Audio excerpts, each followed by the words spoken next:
Hello everyone. Today I'm going to cover binary search technique. This is an important searching technique. We can say that it is a time efficient search technique and most popular technique we can also say that. And whenever we face any competitive exams, so few of the question they ask from binary search itself. So today in the whole video we will try to understand the basic concept of binary search, why it is so much popular, what is the reason behind, how it is time efficient, everything we'll see. So let's start with the binary search. Before going to start the binary search, I'm just going to recall the previous time complexity, like what we got in linear search or serial search. So in generalization, if we have the n size of array, in that we have the n is nothing but the number of elements, then the expression for the average case running time of the linear search was the n plus 1 divided by 2, and therefore the average case time complexity for the serial search, that was the big O of n. So even though if we have the n number of element, the time complexity, whether it is n average or whether it is worst case time complexity, that was the big O of n. Yes, of course, best case time complexity, that was the constant. It means the big O of 1. But here in two other cases, it is having the time complexity big O of n. So let's see how this binary search is more time efficient in compared to linear search. Perhaps we can do more better than big O of n in average case. So assume that we have given an array of record that is sorted, पूरे के पूरे element sorted हैं, और हमारे पास में दो type के record हो सकते हैं, जिसमें न्यूमेरिकल वैल्यू हो और या फिर जिसमें अल्फ़ाबेटिकल वैल्यूज़ हों। तो हम न्यूमेरिकल वैल्यू वाला रिकॉर्ड, यानी कि अगर मैं कहूँ कि स्टूडेंट रिकॉर्ड की हम बात करते हैं, जिसमें न्यूमेरिक कंटेंट भी होते हैं, अल्फ़ा न्यूमेरिक कंटेंट भी होते हैं, इवन दो अल्फ़ाबेटिकल कंटेंट भी होते हैं। अगर हम बात करें उनकी स्टूडेंट आईडी की, तो इट मे बी पॉसिबल कि इट इज़ न्यूमेरिक डिजिट, और नेम है वो अल्फ़ाबेटिकल होंगे, स्ट्रिंग होगी, एड्रेस वगैरह की। तो दो टाइप के हमारे पास में होंगे। तो अगर हमारे पास में कुछ ऐसा रिकॉर्ड है जिसमें कि कोई एक यूनिकली आइडेंटिफाइड नंबर है, जिसके थ्रू हम स्टूडेंट को आइडेंटिफाई कर सकते हैं, एम्प्लॉय को आइडेंटिफाई कर सकते हैं, तो हम उसे की वैल्यू मान लेंगे। और जो हम रिकॉर्ड की सॉर्टिंग करेंगे उस की वैल्यू के अकॉर्डिंग करेंगे, यानी सबसे छोटी की वैल्यू का रिकॉर्ड सबसे पहले, देन उससे लार्जर की वैल्यू, देन नेक्स्ट, देन उससे लार्जर नेक्स्ट, देन उससे लार्जर नेक्स्ट, और इसी तरीके से हम पूरे रिकॉर्ड को सॉर्ट कर लेंगे। दूसरा जो है वो है कि अगर इन केस हमारे पास में केवल स्ट्रिंग है और केवल अल्फ़ाबेटिकल थिंग्स हैं रिकॉर्ड में, कोई न्यूमेरिक वैल्यू नहीं है, तो हम उनको अल्फ़ाबेट्स के अकॉर्डिंग सॉर्ट कर सकते हैं रिकॉर्ड को। It means smaller alphabet, like we can say that कि कोई भी रिकॉर्ड जो कि ए अल्फ़ाबेट से चालू हो रहा है वो सबसे पहले, देन बी, देन सी, और सिमिलरली अप टू जेड तक हम सारे के सारे रिकॉर्ड्स को सॉर्टिंग परफॉर्म कर सकते हैं। तो दिस इज अ प्रिजम्पशन और this is the primary criteria of binary search, in that all the records should be in a sorted order. So to solve this kind of problem, what we'll do, first we will try to find out the middle of the array. अब हमारे पास में सारे के सारे element sorted हैं, तो सबसे पहला जो हमारा यहाँ काम होगा वो होगा कि हमको उस गिवन एरे का मिडिल फाइंड आउट करना है कि वो मिड पोजीशन कहाँ है। मिड पोजीशन को फाइंड आउट करने का सिंपल तरीका है कि रिकॉर्ड को अगर हमने एरे में स्टोर कर रखा है, तो एरे की first index position plus array की last index position divide by 2 जब हम करेंगे, तो इससे हमें उस पर्टिकुलर एरे का मिड पोजीशन मिल जाएगा। So an algorithm to solve this task look at the middle of the array or array segment. हमने mid find out कर लिया। If the value looked for is smaller than the value in the middle of the array. अब देखिए वहां पे दो condition हो सकती है, दो क्यों तीन कंडीशन हो सकती हैं कि जब हमने एरे का मिड फाइंड आउट कर लिया, एरे के सारे एलिमेंट ऑलरेडी सॉर्टेड हैं, तो जो एलिमेंट हम सर्च करने जा रहे हैं उसको हम पहले मिड से कंपेयर करेंगे कि जो एलिमेंट हमें सर्च करना है उसकी जो की वैल्यू है क्या मिड पोजीशन के एलिमेंट की वैल्यू से मैच कर रही है या नहीं। अगर वो वही एलिमेंट है जो मिड पोजीशन पे एलिमेंट है तो definitely we have found that element, we can return the address of the index position of the mid और हम सिंपल वहां से सर्चिंग को स्टॉप कर सकते हैं। लेकिन अगर इन केस हमको जिस एलिमेंट को सर्च करना है वो मिड पोजीशन पे नहीं मिलता है तो दो केस और पॉसिबल हैं। एक केस तो ये है कि जिस एलिमेंट को हमें सर्च करना है वो मिड पोजीशन के एलिमेंट से छोटा हो सकता है या फिर वो उससे बड़ा हो सकता है, क्योंकि हमारे सारे एलिमेंट सॉर्टेड हैं तो डेफिनेटली जितने भी एलिमेंट मिड पोजीशन से पहले के होंगे, लेफ्ट हैंड साइड के होंगे, सारे उस मिड पोजीशन के एलिमेंट से छोटे होंगे और जितने भी एलिमेंट मिड पोजीशन के बाद के होंगे उनकी की वैल्यूज मिड पोजीशन की वैल्यूज से बड़ी होंगी। तो ये तीन केस संभव हैं कि या तो हमें एलिमेंट मिड पे मिल जाए, या तो लेफ्ट हैंड साइड पे होगा, या तो वो राइट हैंड साइड पे होगा।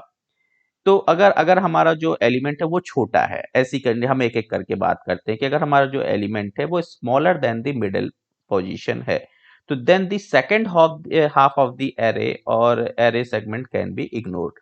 तो अगर हमारा एलिमेंट छोटा है तो डेफिनेटली हमको लेफ्ट साइड में मूव आउट होना है और लेफ्ट साइड वाले सेगमेंट को यूज करना है, लेफ्ट हाफ को यूज करना है। It means if suppose that we have n number of elements तो हम फर्स्ट n/2 एलिमेंट में सर्चिंग परफॉर्म करेंगे क्योंकि वह एलिमेंट जिसे हमें सर्च करना है वो मिड से छोटा है। और जो सेकंड हाफ है हमारा, जो राइट साइड वाला n/2 एलिमेंट का पार्ट, हम उसको इग्नोर कर देंगे। इग्नोर क्यों कर देंगे? क्योंकि डेफिनेटली एलिमेंट उस सेकंड हाफ में तो अवेलेबल नहीं होगा, क्योंकि वो जो सेकंड हाफ वाला पार्ट है, जो राइट साइड वाला पार्ट है, उसमें जितनी भी एलिमेंट्स हैं वो मिड पोजीशन के एलिमेंट से बड़ी हैं। Got it? So this is the way and वही सेम थिंग अगर हमारा जो एलिमेंट है वो मिडिल पोजीशन के एलिमेंट से बड़ा है, उसकी की वैल्यू बड़ी है, तो हम फर्स्ट हाफ को इग्नोर कर देंगे और सेकंड हाफ में सर्चिंग परफॉर्म करेंगे। So if the value looked for it at the middle of the array or array segment, then it has been found. तो यहाँ पे जो बेसिकली क्राइटेरिया है कि भाई हम स्टॉप कब करेंगे, इस तरीके से हम कब तक सर्च करेंगे। जिस भी समय पे हमको हमारी जो की वैल्यू जिसे हमें सर्च करनी है अगर वो हमें मिडिल ऑफ द एरे पे मिल गई, उसी समय हम प्रोसेस को स्टॉप कर देंगे और इसकी मीनिंग ये होगी कि हमें एलिमेंट फाइंड हो गया है। If the entire array has been searched in this way without finding the value, then it is not in the array. Same condition है कि हम बार बार बिट को कंपेयर करेंगे, बार बार उसको हाफ में ब्रेक करेंगे और ये तब तक करते चलेंगे या तो पूरा का पूरा एरे स्कैन हो जाए या तो हमें एलिमेंट मिड पोजीशन पे फाइंड आउट हो जाए। Let's have a look on the pseudocode of the binary search. So what we need to do, we have to perform the searching from array of first through array of last. यानी पूरे के पूरे array को हमको पहली position से लेकर last index position तक हर एक एलिमेंट को सर्च करना है और हमें फाइंड आउट करना है उस पर्टिकुलर की एलिमेंट को जिसको हमें सर्चिंग में एज अ इनपुट हमने लिया हुआ है। यह एक प्री कंडीशन सेट होगी। प्री कंडीशन का मीनिंग यहाँ पे ये है कि पहले से एजम्पशंस एज्यूम करके हम क्या चल रहे हैं। तो जैसा कि हमने स्टार्टिंग में ही डिस्कस किया कि पहले जो प्रिज्यूम हम यहाँ करके चल रहे हैं वो ये है कि हमारे सारे के सारे एलिमेंट सॉर्टेड होंगे, चाहे वो अल्फाबेटिकली सॉर्टेड हो और चाहे वो न्यूमेरिकली यानी डिजिट वाइज सॉर्टेड हो, लेकिन सारे के सारे एलिमेंट सॉर्टेड होंगे। इट मीन्स जो पहली पोजीशन का एलिमेंट है उसके जस्ट नेक्स्ट पोजीशन के एलिमेंट से छोटा होगा, जो सेकंड पोजीशन एलिमेंट है वो थर्ड पोजीशन के एलिमेंट से छोटा होगा, जो थर्ड पोजीशन के एलिमेंट है वो फोर्थ पोजीशन के एलिमेंट से छोटा होगा और इसी तरीके से so on. Okay and next if will come to find out the key value जो सर्चिंग हमें परफॉर्म करनी है, तो सबसे पहले स्टार्ट होगा कि if first is greater than last. देखिए फर्स्ट वो पोजीशन है जो हमारे एरे की जीरोथ इंडेक्स पोजीशन को रिप्रेजेंट करतेगा और लास्ट वो इंडेक्स पोजीशन है जो n-1 पोजीशन को पॉइंट करेगा।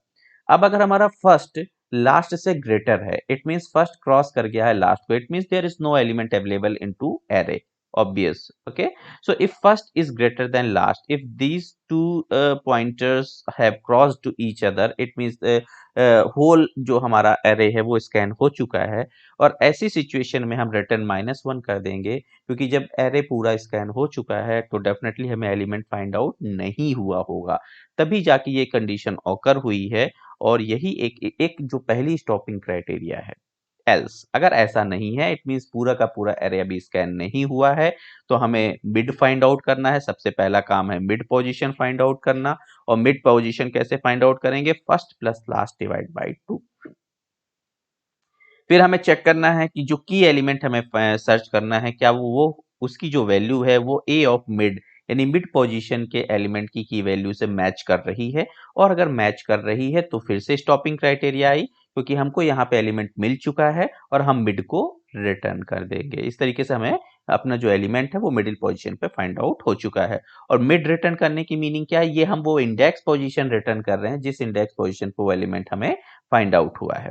अगर ऐसा नहीं है तो डेफिनेटली अब जो ये एलिमेंट हम सर्च कर रहे हैं या तो वो इस मिड पोजीशन के एलिमेंट से छोटा होगा या तो बड़ा होगा। एल्स पार्ट में आते हैं तो एक कंडीशन है कि key element is having lesser value in compare to a of mid, यानी ये जो केस 1 है, ए केस विद रिकर्सन। यहाँ पे हम रिकर्सन फंक्शन का यूज करेंगे, क्योंकि देखिए see what we are doing each and every time we are calling the search function और बाइनरी सर्च फंक्शन। सबसे पहले हमने होल एरे के लिए कॉल किया, फिर हमने n/2 एरे के लिए कॉल किया, फिर n/4 एरे के लिए कॉल किया, फिर n/8 एरे के लिए।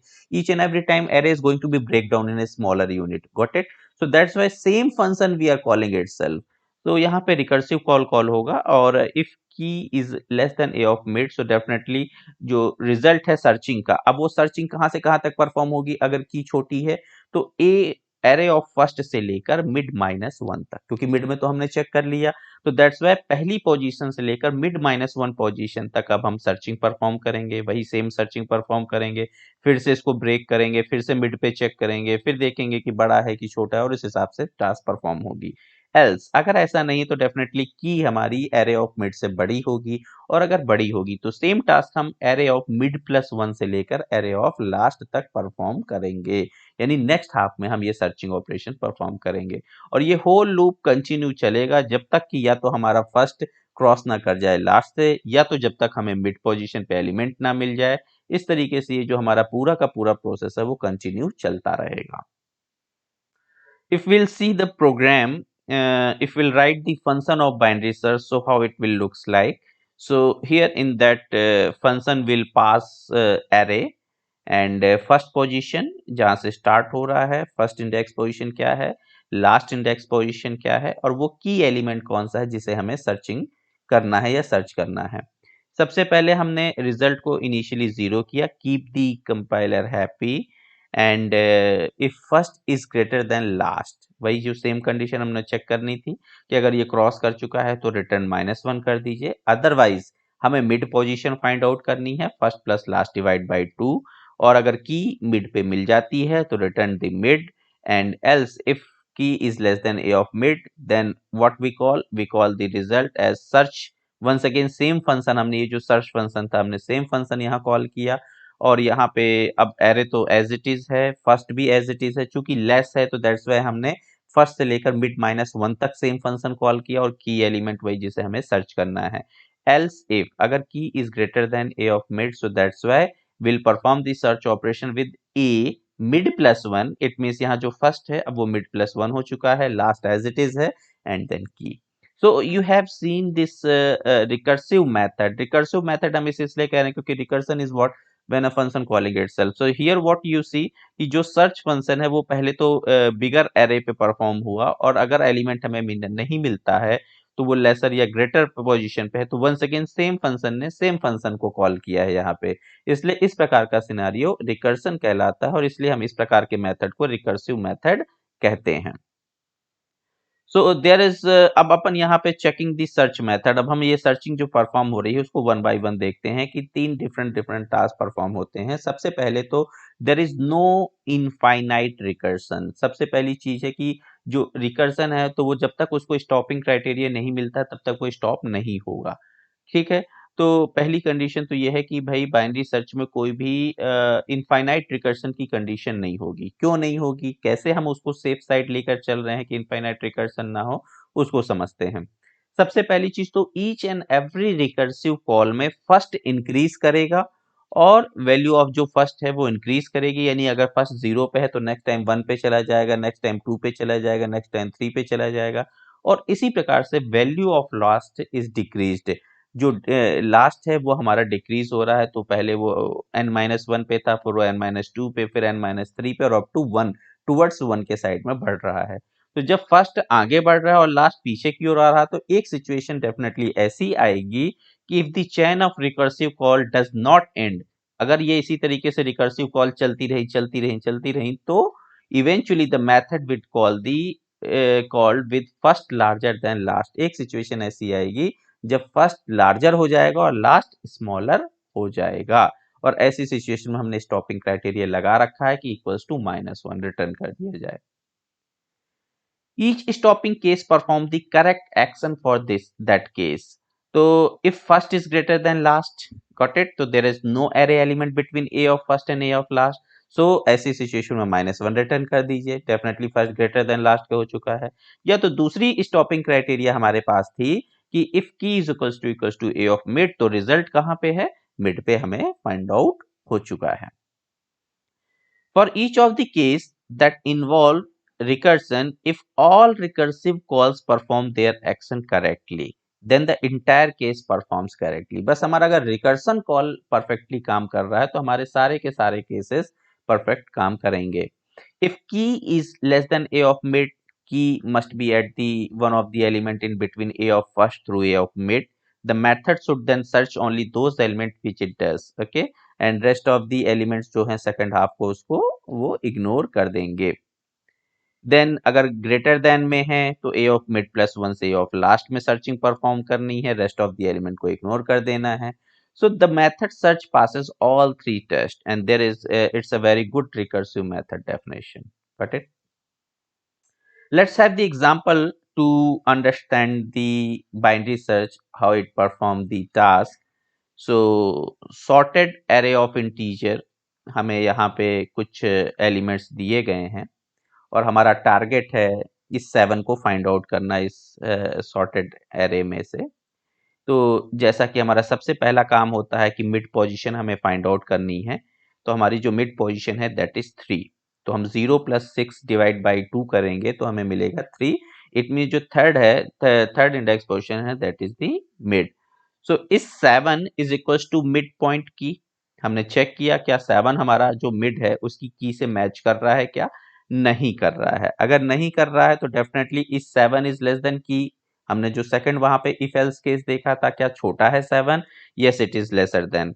तो दैट्स वाई हम जो ये नेक्स्ट हाफ पार्ट है, जो राइट साइड वाला पार्ट है, इसको इग्नोर करके हम फर्स्ट हाफ पार्ट में आ जाएंगे। सो search for the target in the area before mid point. अब ये जो मिड पॉइंट था, जो अब हमें सर्चिंग परफॉर्म करनी है, इसके पहले वाले पार्ट में यहाँ पे सर्चिंग परफॉर्म करनी है। Got it? And same task once again, first we will try to find out the mid. So 0, अब यहाँ हमारे पास में सर्चिंग करनी है 0 से लेकर 2 तक। तो 0 + 2 divided by 2 is equals to 1. So that's why we'll check this at the mid position whether our target is equals to key of the mid. तो टारगेट हमारा 7 था और मिड में यहाँ 6 है, that's why both are not equal. So what we'll do, we'll check now whether our element or target is greater than of the key. Yes, of course it is greater than of the key, lesser than तो है नहीं है, उसको भी हमें यहाँ checking में होगी। if else पार्ट में होगा, उसके दोबारा if else पार्ट में जाएगा, और चूंकि वो लार्जर वाले पार्ट में है तो that's why will perform the searching operation over here. Once will perform the searching operation over here to find the mid. So 2 divide by, अगर हम यहाँ पे करते हैं 1, सो क्योंकि अगर यहाँ पे केवल एक ही एलिमेंट है तो 2 divide by 1 is equal to 2, ये खुद अपने आप में मिड होगा। हमने चेक किया कि target is equal to mid. Yes of course target हमारा यहाँ पे मिड पे है, तो obvious we find it out और हमें एलिमेंट यहाँ पे मिल चुका है। ठीक है, तो यही प्रोसीजर जो हमने एल्गोरिथम में देखी, उसी तरीके से हमने ऑपरेशन परफॉर्म किया और फाइनली हमें जो हमारा एलिमेंट है वो टारगेट हमें एलिमेंट मिल गया। अब आगे वाले जो सबसेक्शन है उसमें हम ये देखेंगे कि बाइनरी सर्च और बाइनरी सर्च ट्री में क्या सिमिलैरिटी है, क्योंकि ये दो अलग अलग कीवर्ड हैं और कई बारी हम कंफ्यूज भी हो जाते हैं जब ये एग्जाम में पूछा जाता है कि whether we should write talk about the binary search or we should talk about the binary search tree. So we'll see the similarity over here, even though we will see how the time complexity can analyze और कैसे ये better है, कैसे इसमें कम comparisons हमें लगे, operations लगे, जिससे कि हम ये कह सकते हैं कि बेहतर है लीनियर सर्च से। ओके।